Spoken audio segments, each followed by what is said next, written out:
According to my therapist, humans tend to crave certainty. Now, you would think that I, as someone who believes that the universe is inherently chaos, and order requires creation, and as such everything in our society is made up, and language is made up, and no two people can experience the same thing, and as such I can embrace my own experience of queerness as something that is undefinable by language, you would think that given that I believe all those things, I would be okay if I didn't have an answer in the form of words to the question of what is attraction? Well, humans tend to crave certainty, and I am indeed one of them. And while it is absolutely possible to thrive in uncertainty, I would like an answer. And you see, I wouldn't be making this video if I didn't think I had something of at least some substance to say. Granted, this is not an academic essay. This is a personal reflection based on my own life experiences. I treat this video as an artistic and emotional expression with the goal of providing you with some food for thought. It's like prompts for you to consider and apply in your own life, and maybe encourage you to do your own research and go down a little rabbit hole. A major motivation for this video is to validate the experiences of aromantic and asexual people. To examine aromanticism and asexuality is to free us from the expectation that we all must feel attraction in the exact same way. So, welcome to this journey of trying to find a universal definition of attraction. Yes, I said universal, and yes, this is a journey that is bound to fail. Because what's valuable about the journey is not, in fact, the answer, for the answer is not going to be the same for everyone. The point is to pay close attention to our line of questioning and how we choose to explain things, what parts we think about and what parts we don't, where we have knowledge and where we are lacking. I guess you could say, the point is the journey itself. Come on, you know it's true. So, I hope something here speaks to you, but ultimately, feel free to take what helps and leave what doesn't, but you better know why.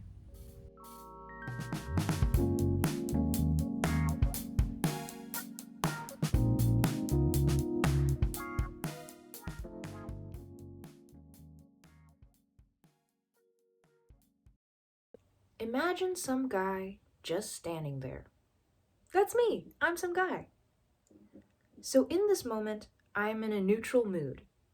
There may or may not be any thoughts going through my head at this very moment. I'm just here.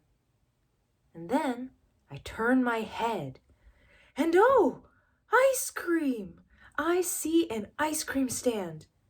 And I feel this pull. I want to look at the ice cream. I want to maybe get some ice cream.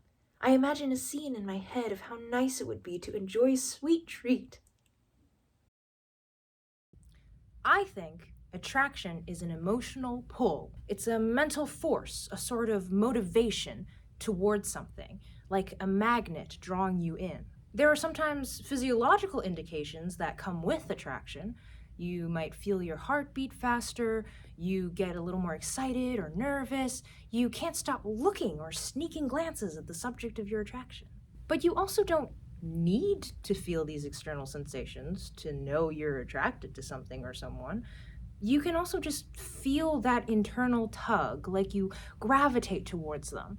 Perhaps you think of them a lot more frequently than anyone else, or perhaps you see them in a very positive light and wish to know what they think about various things, or wish to know what they think about you. You wish to interact and connect with them. This feeling also need not be some super strong or big dramatic feeling.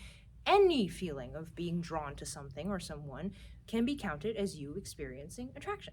So long as there is a stimuli, which could be a visual, a sound, a memory, a sensation, a piece of information, attraction can manifest so long as there is an activator.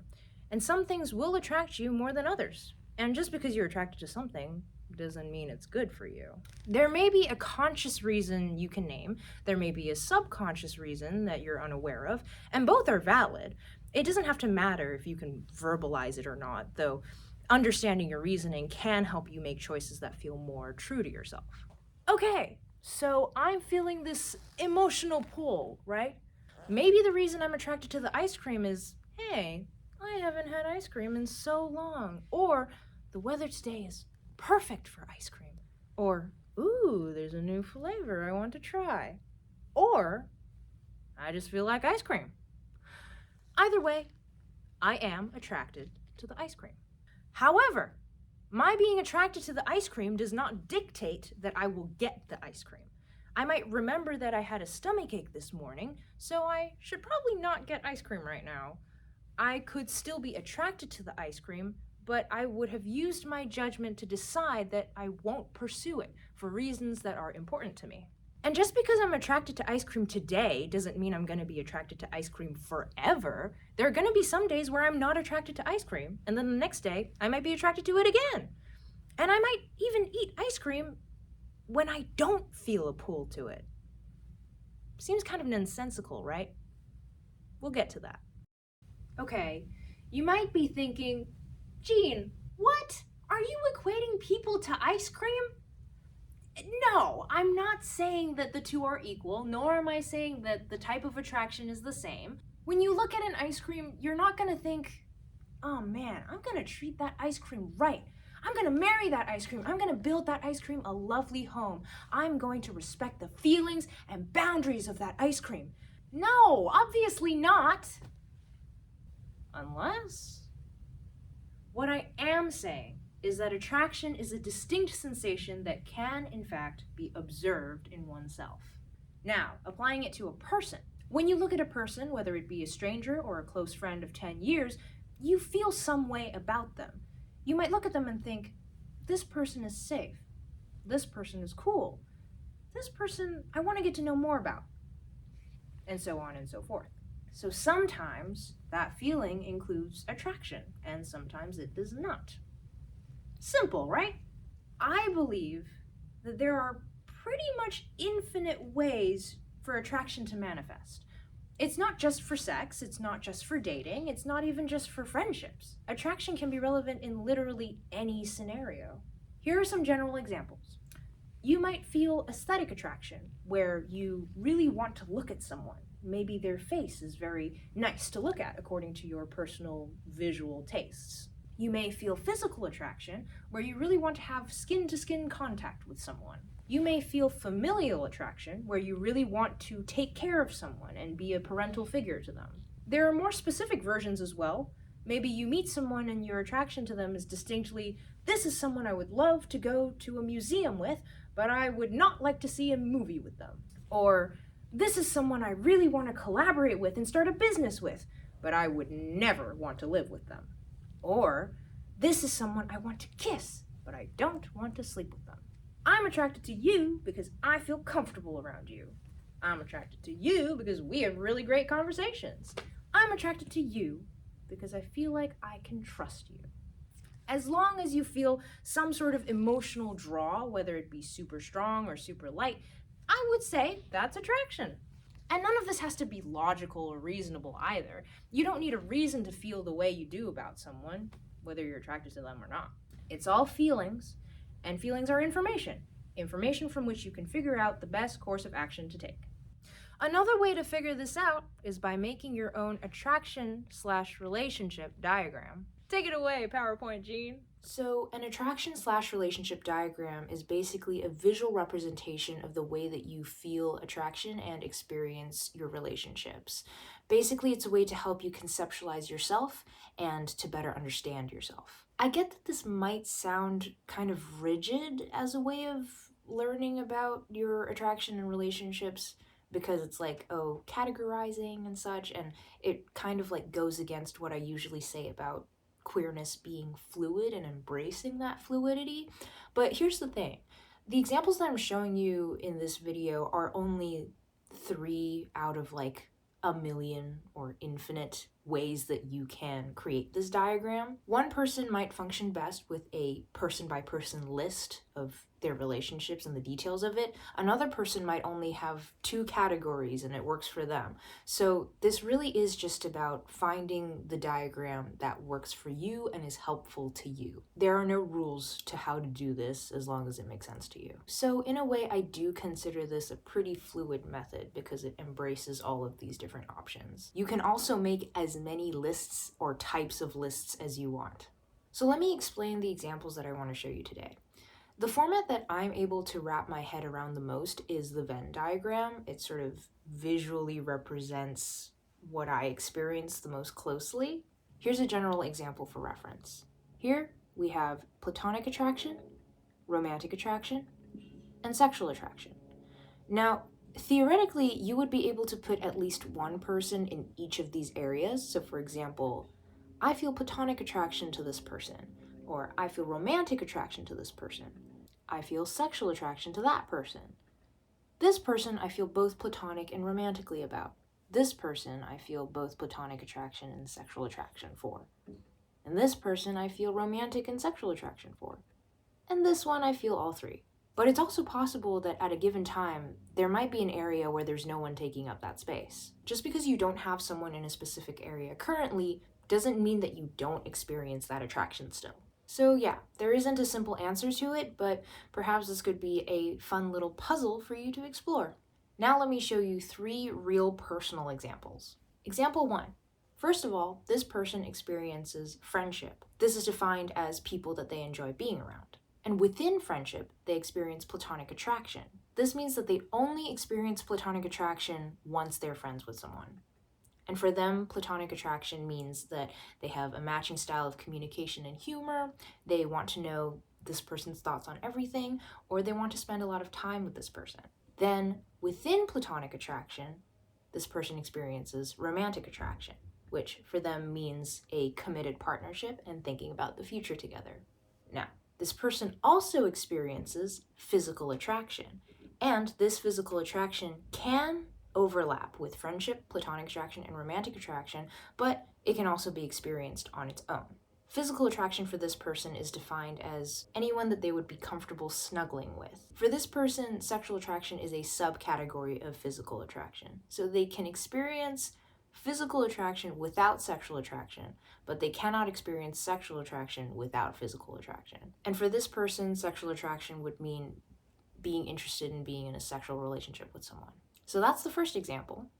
Here's the second example. This person experiences friendship as one category. This is defined for that person as people that they want to interact with. Within friendship, this person also experiences platonic attraction. And for this person, platonic attraction is people that they particularly trust, want to make long-term plans with, and have matching humor and values. Then, this person also experiences aesthetic attraction. And for them, this means people that they find good-looking or pleasing to their eye, or people whose energy or the way they carry themselves is something that they find admirable. This person also experiences physical attraction, and for them that means people that they would be down to engage in a degree of physical intimacy with. So what's interesting to me about this graph is that physical attraction for this person can only happen when there's either friendship or aesthetic attraction. So physical attraction does not occur for this person on its own. A potential interpretation of this graph might be that this person is demisexual. Moving on to the third example, this person experiences friendship. And within friendship, they also experience platonic attraction, but they also experience physical attraction. And in that overlap between physical attraction and friendship is romantic attraction. What's interesting to me about this diagram is that this person experiences romantic attraction exclusively from platonic attraction and will only experience romantic attraction when both friendship and physical attraction are met. So yeah, those are the 3 examples that I wanted to share. I think that this is a really fun activity to do with friends to get to know each other. Well, or start drama, depending on how emotionally mature your friends are. Also, here are some other ideas for your diagram that might be useful. You could make a list of relational needs and wants. For example, I want to be in a committed relationship, or I want someone to cuddle with, or I don't ever want a partner. You could also make a chart for the types of activities you like doing with each person. For example, I like doing watch parties with these people, or I like going to museums with that person. You could also make a relational onion or a circles of trust diagram. So, who are your friends and who are your foes? All of these are tools for self-understanding. If you don't trust the people around you, you could always just shred the list after making it. It's for your own brain to process anyway. Thank you so much, PowerPoint Gene. All right, great. So if you're someone who feels attraction, you probably already know all of this. But see, the thing is, when we say that attraction is a real thing that can be felt, then for some people, there might be a kind of panic that sets in. What if I don't feel attraction to people? Like, to anyone? Or what if my attraction for someone suddenly disappears? Does that mean I can't have fulfilling relationships? Does that mean I will be forever alone for the rest of my life, bound to be misunderstood by society and side-eyed for being a broken human being? Well, I think I have some good news for you. I'm here to tell you that not feeling attraction is completely okay. There's nothing wrong with you. You can still have meaningful connections and relationships with people. Wow, that was pretty straightforward, right? Well, no. There's actually a bunch of things we need to unpack here. For example, why do we feel shame about not feeling attraction? Well, we have been so conditioned by, I'm sorry, I have to say it, media, especially mainstream media, to think that everybody wants romance or a romantic relationship. That's simply not true. You can absolutely be content with your life as is. No one gets to decide for you what you should want. No, you get to decide what you want based on what your true self desires. You don't have to date. No one should shame you for that. You don't have to marry. No one should shame you for that. You don't even have to be in a monogamous commitment. No one should shame you for that. I also believe it's extremely limiting to think that just one person can fulfill all your needs. I'm certain that monogamy works for some people, and that's totally cool, but that doesn't work for everyone, and there is nothing wrong with that. Open relationships and polyamory, when involving mature and clear communication, can be such amazing ways for people to develop connections and relationships. I wish our social structures were designed to embrace that format of relationship more. It's not you who should mold yourself to society's hegemony. It's society that should be designed to account for the way that you love. Speaking of which, what is love? Baby, don't hurt me. Yada yada. Obligatory referential joke. But seriously, there are many types of love. Love is sometimes defined as a feeling.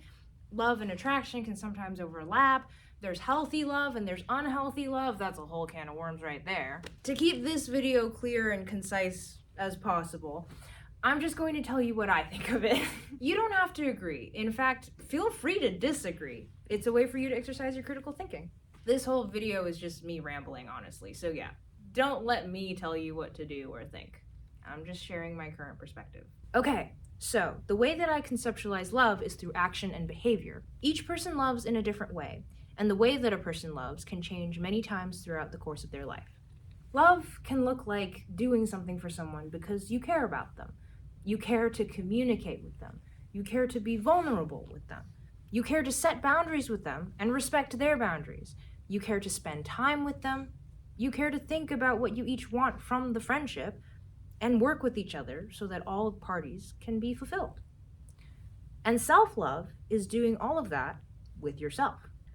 The thing is, none of this requires attraction. It requires trust, dedication, and collaboration. It requires decision and action.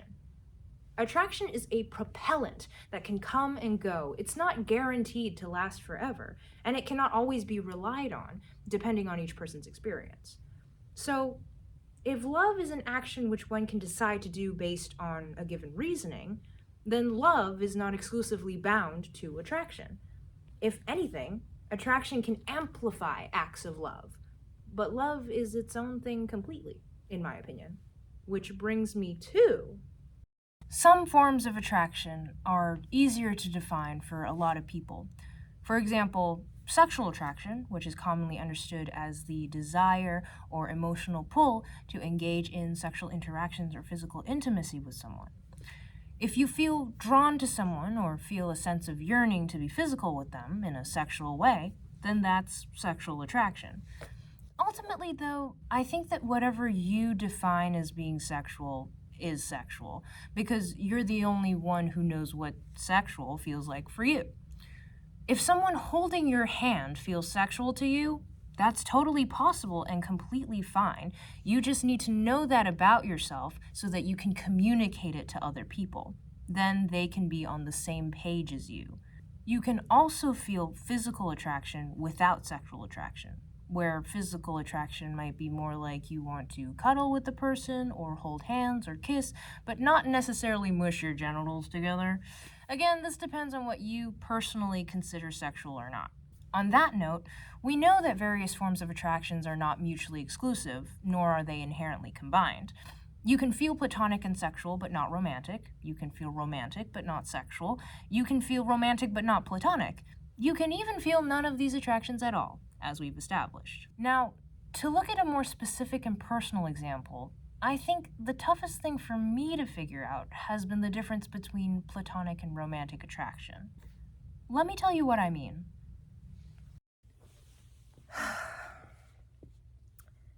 Here's how I feel about my closest friends.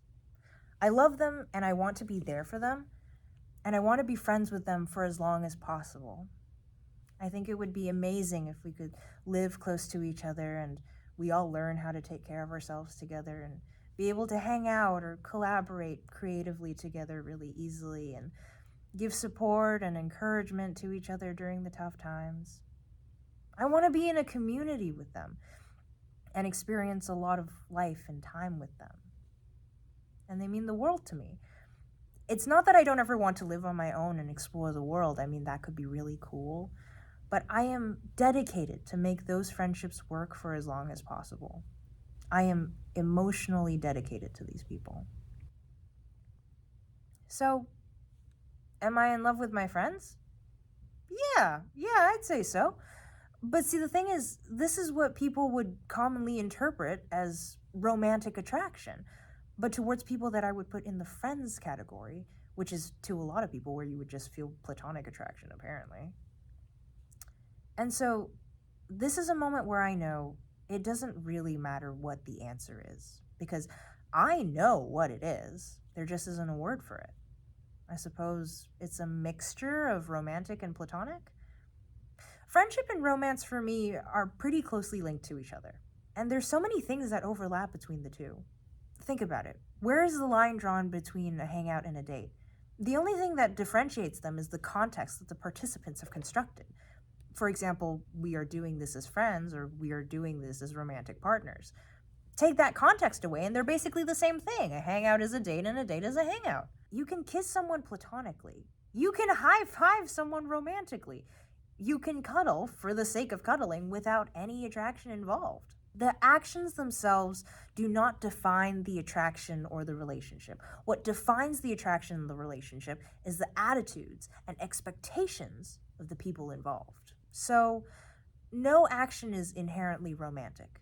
You just decide whether or not it is according to your specific context. Sometimes it feels like romantic doesn't really mean anything, because it could mean everything. It is a category that is so broad that it ceases to mean anything useful to us in understanding how we distinguish between friends and lovers.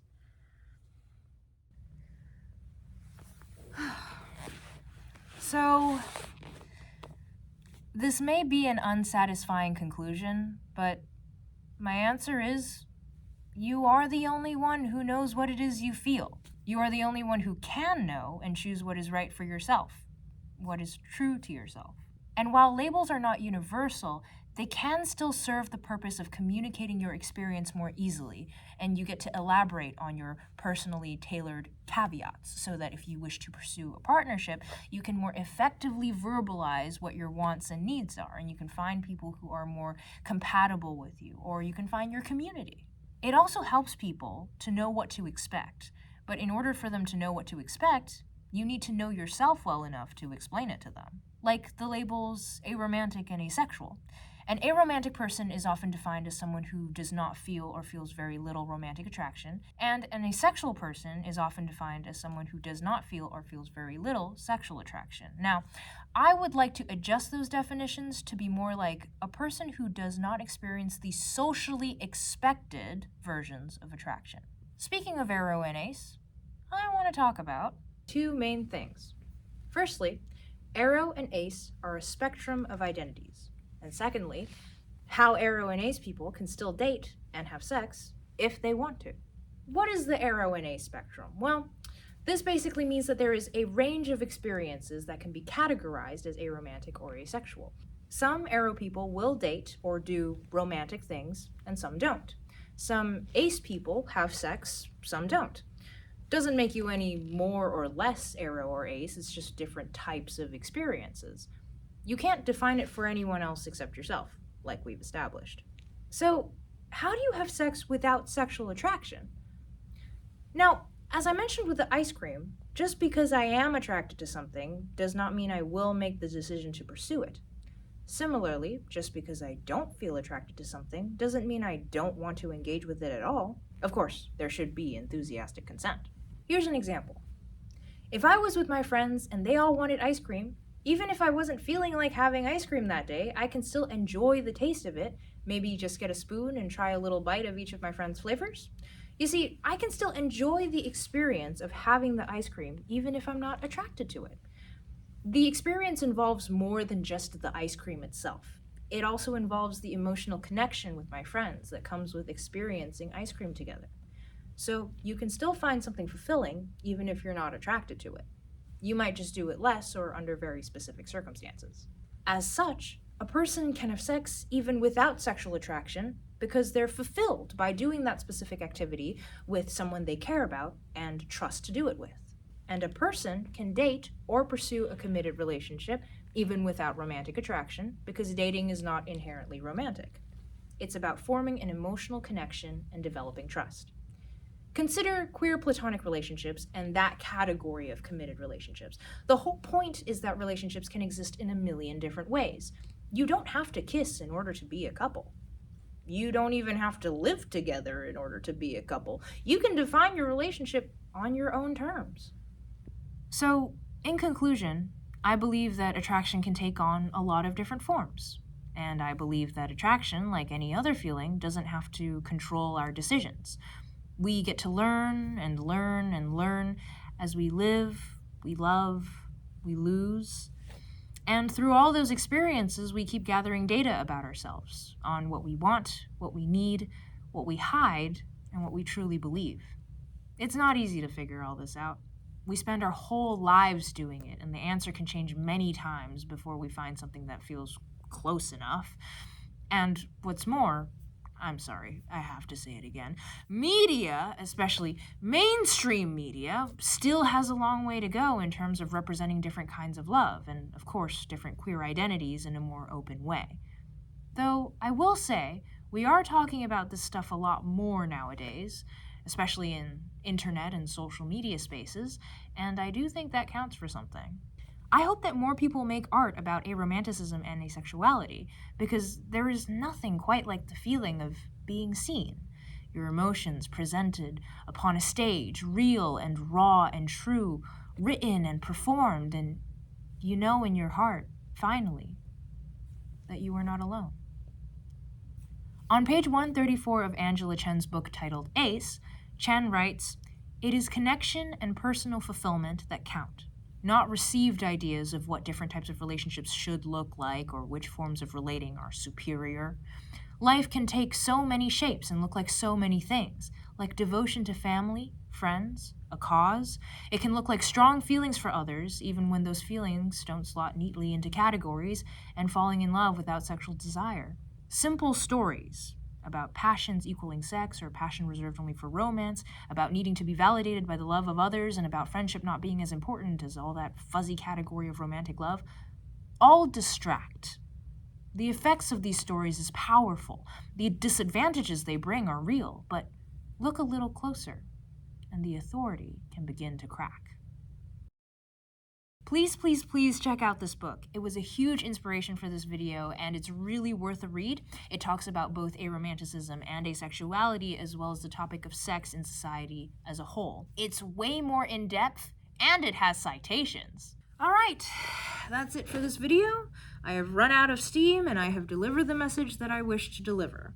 To all you queer people out there is a future for us. We belong. And if that means changing the rules of the game, rest assured that it won't just benefit us, it'll benefit everyone who is under the oppression of social expectations. And that does mean everyone. Thank you for your time, and thank you for your open mind. I'll see you in the next one. Don't forget to like, comment, and subscribe. Like, ring the bell, comment, share, interact in the comment section, get me some traction.